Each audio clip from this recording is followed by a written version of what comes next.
Hindi si Mami, okay lang. Si Mami umiiyak, si Mami Margie. Nakita niya lang si Mami Angelica, ayan.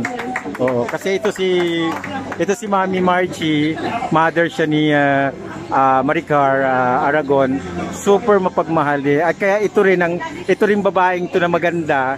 Oo, kaya kumbaga talagang umiyak si Mami Margie kanina. So may napulot ka sa kwento niya kanina. Ano masasabi mo na marami palang mga nanay na katulad ni Mami Margie na nagsisimpatiya sa iyo? Pag na-comment na lang, no comment, speechless na lang tayo. Ikaw na lang, Mami, anong pakiramdam mo na nakaharap mo si... Masaya ako dahil nakita ko yung kakusa ko kung paano magbitbit mo. Simula umpisa hanggang sa natuto hanggang sa... Ngayon na ilabas mo na yung kinikimkim mo sa kanya.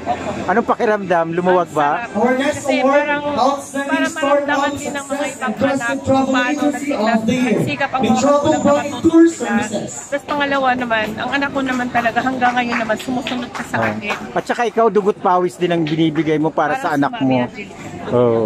Kaya dakilang ina ka din, Mami. Kaya saludo ako kay Mami Angela. Alam niyo kung bakit? Tatlong anak niya natuto. Parehas ang kanilang performance. Kaya thank you, Mami Angela.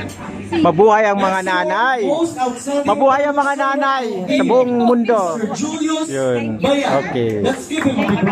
Congratulations, may award ka pala. Sa'yo ba yan o kay Maricar?